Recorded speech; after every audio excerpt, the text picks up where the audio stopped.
সুপ্রিয় দর্শক দেখেন, এটা মনে বিক্রির পথে পড়া, বিক্রি হয়ে যাবে।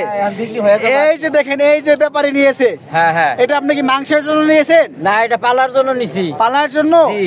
আচ্ছা দর্শক, পালার জন্য নিয়েছে এই বাচ্চা সহ। বাচ্চা সহ। এই বাচ্চা সহ এই গাভীটি। জি। এটার দুধ কয়টা আছে এটা?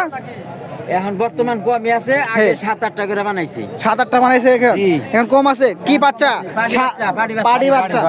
দর্শক, পাড়ি বাচ্চা। হ্যাঁ দেখেন, খুব সুন্দর সাইজের এটা পাড়ি বাচ্চা সহ। এটা বেচা বিক্রি কেমন? বেচা বিক্রি কেমন? হ্যাঁ, বেচা বিক্রি কেমন করবেন? চাইতেছি 2 লক্ষ 80 হলে দিয়ে দিব। 1,80,000? হ্যাঁ, দিয়ে দিব। বাচ্চা সহকারে? খুব অভাবে আছি। খুব অভাবে আছে। জি, খুব অভাবে আছি। আমরা 2 লাখ দাম চাইতেছি, 1,80,000 হলে দিয়ে দিব। এত আমার খুব সস্তা? টাকার দরকার। এত সস্তা? এত সস্তা, আজকে টাকার দরকার। দর্শক, হাটের মধ্যে সবচেয়ে সস্তা দিয়ে দিচ্ছে সে। দেখেন, আলুর দামে দিয়ে দিচ্ছে 1,80,000। খুব সুন্দর।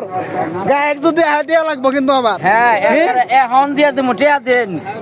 আমার টাকার দরকার, এখন দিয়ে খেলাম গা বাস। দুধ দহন করে দিবেন? হ্যাঁ, দুধ দহন করে দিব। দর্শক, দুধ দহন করে দেবে। দেখেন, দাঁতে কয়টা আছে তবে এটা? রাতে মাত্র 4টা। হ্যাঁ, বেশি আছে। মাত্র ওই যে দেখুন, এই যে 4 দাঁত। দর্শক, 4 জাতে তো দেশাল জাতের 4 জাতের মহিষ। 4-5টা দুধ হয় আর কি। মাংস কেমন আছে এটার? মাংস প্রায় 6-7টা হইব তো। 6-7 আনুমানিক আর কি। 6-7টা হবে না, আর কি কমই হবে। হ্যাঁ, কম হতে পারে, কম হবে। হ্যাঁ, 5 মন হয়। দেখেন, খুব সুন্দর সাইজের সুটাম দিয়ে 5 মন হবে না। দেখেন, খুব সুন্দর। দেখেন, 180 হলে বিক্রি করে দেবে।